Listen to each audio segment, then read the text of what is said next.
So hello good morning साथियों, स्वागत है आप सभी का एक बार फिर से डेली करंट अफेयर्स की क्लास में।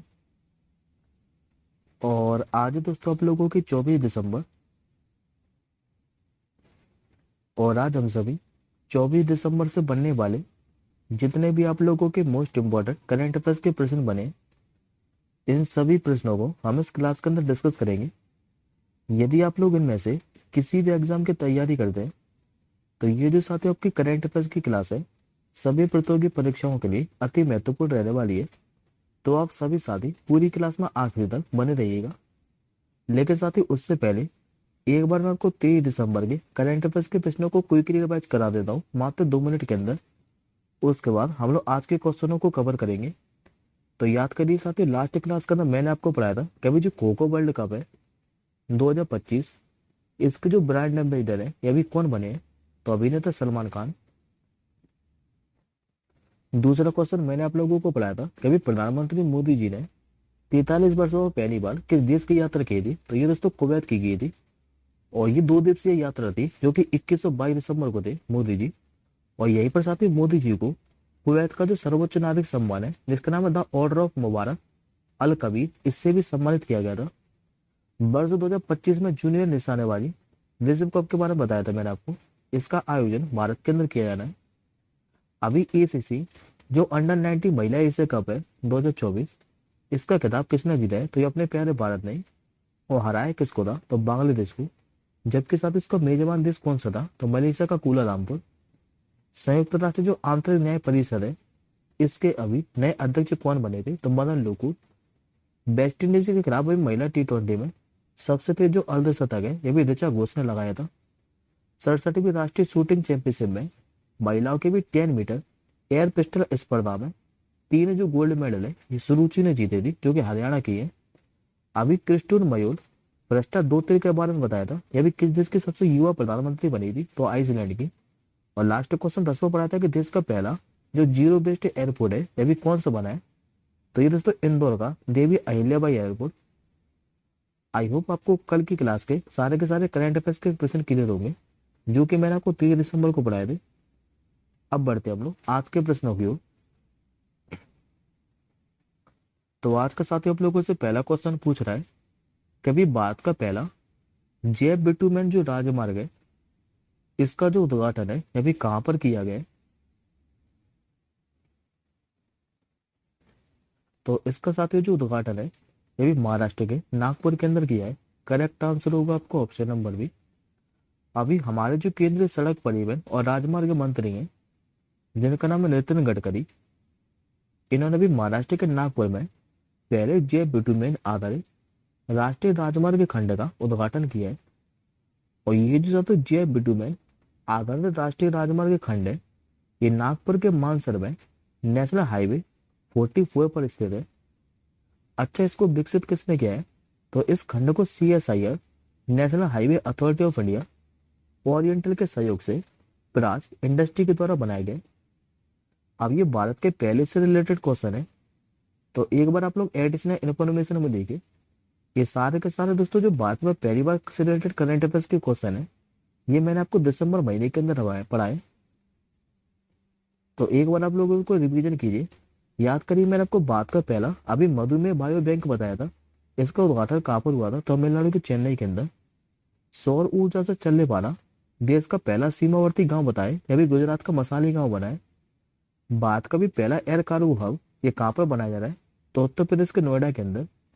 भारत का पहला हाइपरलूप टेस्ट ट्रैक यह भी कहाँ पर बनकर तैयार हुआ है? तो IIT मद्रास के अंदर।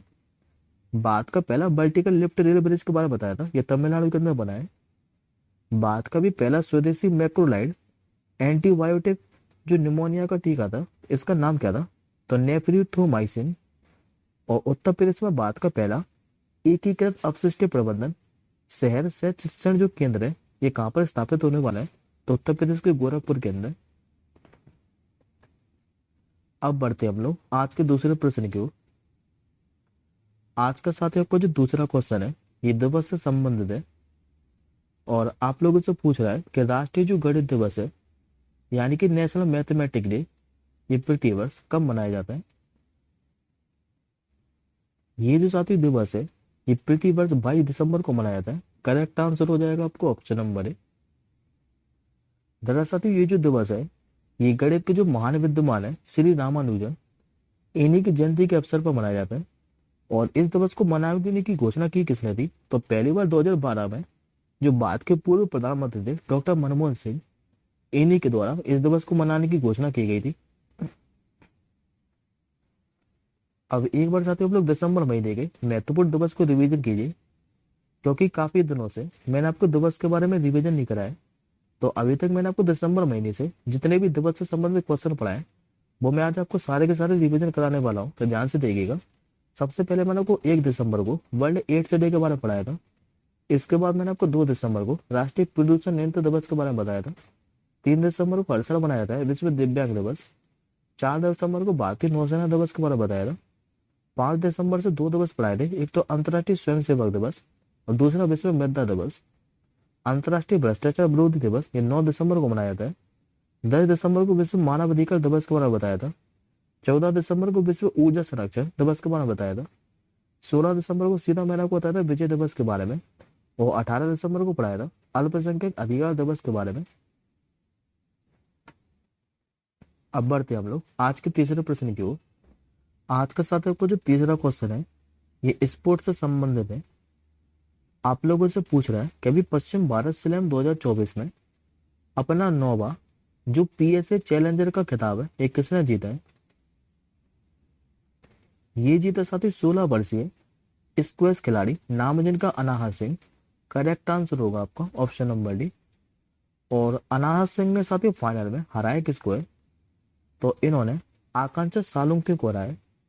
अब एक बार आप लोग एडिशनल इंफॉर्मेशन में देखिए, ये साथी तीनों की तीनों जो करंट अफेयर्स के प्रश्न है ये स्पोर्ट्स से संबंधित है और काफी ज्यादा महत्वपूर्ण है, इसलिए मैं आपको 2 दिन से रेगुलर रिवीजन करा रहा हूँ।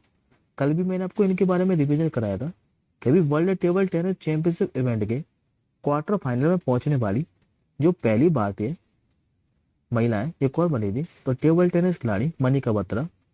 50 अंतर्राष्ट्रीय गोल करने वाली पहली भारतीय महिला फुटबॉलर यह भी बाला देवी बनी थी। और जीटी ओपन में महिलाओं की कंपाउंडर स्पर्धा में जो ज्योति सिन्हा बैनम है इन्होंने कौन सा मेडल जीता? तो गोल्ड मेडल। अब बढ़ते हम लोग आज के चौथे प्रश्न की ओर। आज का साथ आपका जो चौथा प्रश्न है यह अपॉइंटमेंट से संबंधित है और आप लोगों से पूछ रहा है कि भी अमेरिका के जो नव निर्वाचित राष्ट्रपति हैं जिनका नाम है डोनाल्ड ट्रंप, इन्होंने भी किसे जो कृत्रिम बुद्धिमत्ता है इस पर व्हाइट हाउस की नीति का वरिष्ठ सलाहकार नियुक्त किया है? क्योंकि साथ ये भारतीय अमेरिकी है और नाम है इनका श्री राम कृष्णन। करेक्ट आंसर होगा आपको ऑप्शन नंबर बी। ये जो साथी श्री राम कृष्णन है ये भारतीय मूल के अमेरिकी उद्यमी है और इनको भी अमेरिका के जो नवनिर्वाचित राष्ट्रपति हैं नाम जिनका डोनाल्ड ट्रंप, इन्होंने कृत्रिम बुद्धिमत्ता पर व्हाइट हाउस की नीति का वरिष्ठ सलाहकार नियुक्त कर दिया है। और श्री राम साथी जो कृष्णन है ये डेविड साक्स के साथ मिलकर काम करेंगे। अब एक बार आप लोग एडिशनल इंफॉर्मेशन में देखिए, ये सारे के सारे दोस्तों जो अपॉइंटमेंट है ये अमेरिका के अंदर ही हुए। तो एक बार आप लोग इनको रिवीजन कीजिए। याद करिए मैंने आपको अमेरिका के जो FBI है खुफिया एजेंसी, यहाँ के भी नए प्रमुख बताए थे जो कि कश्यप काश पटेल बने थे। कैरोलिन लेविट का नाम बताया मैंने आपको कई बार, यह भी व्हाइट हाउस की नई प्रेस सचिव बनी थी। तुलसी गब्बार्ड का नाम बताया था, यह भी अमेरिकी राष्ट्रीय खुफिया एजेंसी की निदेशक बनी है। और डॉक्टर जय भट्टाचार्य का नाम बताया था, यह भी इनको भी अमेरिकी जो राष्ट्रपति हैं डोनाल्ड ट्रंप, इन्होंने नेशनल इंस्टीट्यूट ऑफ हेल्थ का निदेशक बनाया है। अब आज का आप लोग 5वां प्रश्न देखिए। आज का साथ आपको जो 5वां क्वेश्चन है ये पुस्तक से संबंधित है और आप लोगों से पूछ रहा है कि भी द अनयील्डिंग जज नामक जो पुस्तक है इसके लेखक कौन है? तो ये जो साथी पुस्तक है ये गौरी ग्रोवर के द्वारा लिखित है। करेक्ट आंसर हो जाएगा आपको option number C. Gauri Grover की बात करें तो 1973 के अंदर साथी जो केशवानंद भारतीय एक्ट था, इसी में ऐतिहासिक 13 न्यायाधीशों के पीठ का ये हिस्सा थे जिसने संविधान के मूल ढांचे के सिद्धांत को बरकरार रखा था। अब बात करते कि इस पुस्तक का विमोचन किया किसने? तो भारत के अटॉर्नी जनरल आर वेंकट रमनी, और जो पूर्व केंद्रीय मंत्री है जिनका नाम है सलमान खुर्शीद, इन्होंने ही इस पुस्तक का विमोचन किया है। और जबकि इस पुस्तक के लेखक कौन है, तो गौरी ग्रोवर। अब ये दोस्तों पुस्तक से संबंधित क्वेश्चन है, तो एक बार मैं आपको चर्चित पुस्तकों के बारे में बताता हूँ। याद करिए 2 दिन पहले ही मैंने आपको पुस्तक बताई है, ब्रिंग इट ऑन नामक पुस्तक। ये जो पुस्तक है ये दीपा मलिक की पुस्तक है, जिसका जनवरी 2025 में विमोचन किया जाएगा। सैम पित्रोदा की मैंने आपको पुस्तक बताई थी, the idea of democracy. Sanjeev Kumar की पुस्तक की बात करें तो treasure of the Gupta empire, ये संजीव कुमार के द्वारा लिखित पुस्तक है। और सरदार अग्रवाल की कौन सी बुराई थी, तो हिंदी कहावत कोश। अब बढ़ते हैं हम लोग आज के 6वें प्रश्न की ओर। आज का 6वां क्वेश्चन साथियों आप लोगों से पूछ रहा है कि अभी भारत के वन स्थिति रिपोर्ट 2030 जारी की गई है। और इस रिपोर्ट के अनुसार भारत का जो वन आवरण है ये 2021 के बाद से कितना बढ़ा है। तो 2021 के बाद से देखें तो इस साथ 1445 वर्ग किलोमीटर बढ़ा है। करेक्ट आंसर हो जाएगा आपको ऑप्शन नंबर से। अब इस प्रश्न के बारे में थोड़ा ध्यान से समझिएगा।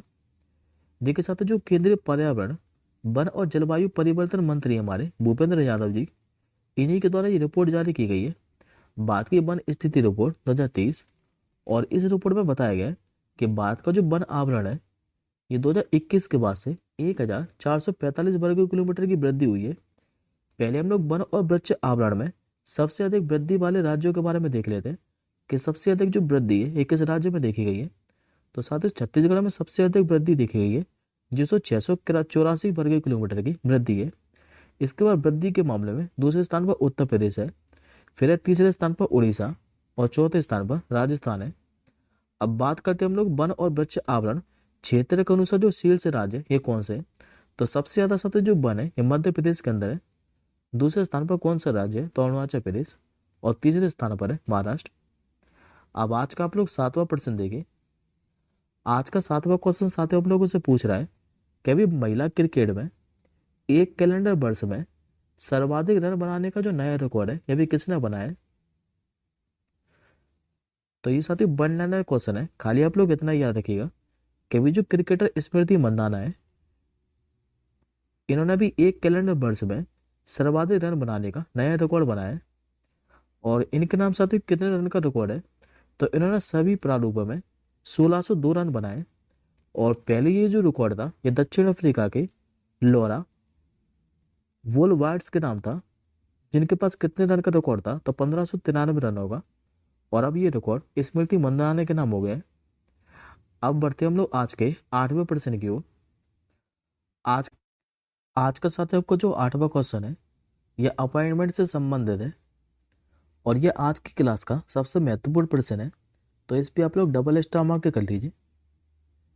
आप लोगों से पूछ रहा है कि अभी जो राष्ट्रीय मानवाधिकार आयोग है यानी कि NHRC, इसके जो नए अध्यक्ष हैं ये भी कौन बन गए। तो ये साथियों पूर्व न्यायाधीश है, नाम है इनका B Ram Subrahmanyam. Correct answer हो जाएगा आपको ऑप्शन नंबर है। ये जो साथियों बी राम सुब्रमण्यम है, इनको भी केंद्र सरकार ने राष्ट्रीय मानवाधिकार आयोग का नया अध्यक्ष बना दिया है। हालांकि साथियों इससे पहले जो अरुण कुमार मिश्रा थे ये राष्ट्रीय मानवाधिकार आयोग के अध्यक्ष थे, जिनका कार्यकाल 1 जून को समाप्त हो गया था। और तब से साथियों राष्ट्रीय जो मानवाधिकार आयोग है इसके अध्यक्ष का पद खाली पड़ा था। लेकिन कार्यवाहक जो अध्यक्ष थे ये विजय भारती सयानी थे। और विजय भारती सयानी के बाद अब इसके जो परमानेंट अध्यक्ष बन गए ये बी राम सुब्रमण्यम बन गए। और इसी के साथ साथियों प्रियंका कानून और न्यायमूर्ति डॉक्टर विद्युत रंजन को आयोग का सदस्य नियुक्त किया है। बात करते हम लोग राष्ट्रीय मानवाधिकार आयोग के बारे में। तो ये साथियों इसकी स्थापना कई बार पूछी गई है, याद रखिए कि इसकी जो स्थापना है ये 12 अक्टूबर 1993 के अंदर हुई थी। मुख्यालय कहाँ है इसका, तो नई दिल्ली के अंदर। इस आयोग में साथियों एक तो अध्यक्ष होते हैं और 5 होते हैं इसमें सदस्य। और आयोग के अध्यक्ष को जो है ये भारत के कोई भी सेवानिवृत्त मुख्य न्यायाधीश होते हैं। और आयोग के जो अध्यक्ष और सदस्यों का जो कार्यकाल है ये 5 साल या फिर 70 वर्ष की उम्र तक होता है, जो भी पहले हो। और ये और याद रखिएगा कि विश्व जो मानवाधिकार दिवस है ये हर साल कब मनाया था, तो 10 दिसंबर को। अब आज का आप लोग 9वां प्रश्न देखिए। आज का दोस्तों आप लोगों से 9वां क्वेश्चन पूछ रहा है कि अभी 24 दिसंबर को जो श्याम बेनेगल है इनका भी 90 वर्ष की आयु में निधन हो गया है। आप लोगों को ये बताना है कि ये इनमें से कौन थे। तो खाली साथियों आप लोगों से इतना ही पूछेगा कि अभी 24 दिसंबर को जो श्याम बेनेगल है, इनका 90 वर्ष की आयु में निधन हो गया है और ये एक फिल्म निर्माता थे। करेक्ट आंसर होगा आपको ऑप्शन नंबर डी। अब देखिए आज का आप लोग 10वां प्रश्न। आज का दोस्तों आप लोग से 10वां क्वेश्चन पूछ रहा है कि अभी जीएसटी काउंसिल की 55वीं बैठक है, ये भी कहाँ पर आयोजित की गई है। ये जो सातवीं बैठक है ये भी राजस्थान के जैसलमेर के अंदर आयोजित की गई है। सही उत्तर होगा ऑप्शन नंबर सी। देखिए अभी जैसलमेर में जो हमारी केंद्रीय वित्त मंत्री है निर्मला सीतारमण, इनकी अध्यक्षता में जीएसटी काउंसिल की ये 55वीं बैठक आयोजित की गई है। और जीएसटी काउंसिल के साथ जो बैठक है इसमें इलेक्ट्रिकल जो व्हीकल है और पुराने वाहन इनकी बिक्री पर टैक्स बढ़ाने पर सहमति बनी गई है और इसे अब 12% से बढ़ाकर कितना कर दिया है, तो 18%। अब मैं दोस्तों आपको जीएसटी से संबंधित कुछ महत्वपूर्ण प्रश्न बताता हूँ, क्योंकि एग्जामिनर घुमा फिराकर इन्हीं प्रश्नों में से कई बार पूछता है, तो ये सभी के सभी प्रश्न याद रखिएगा। यदि आप लोगों से पूछे कि जो जीएसटी है इसको सबसे पहले कहाँ पर लागू किया गया था, तो फ्रांस के अंदर। भारत का जो जीएसटी है ये किसके मॉडल पर आधारित है, तो कनाडा के मॉडल पर आधारित है। भारत का जो जीएसटी है ये विजय केलकर समिति की सिफारिश पर लागू किया गया था। और बाद में जीएसटी लागू कब हुआ था, तो 1 जुलाई 2017 को।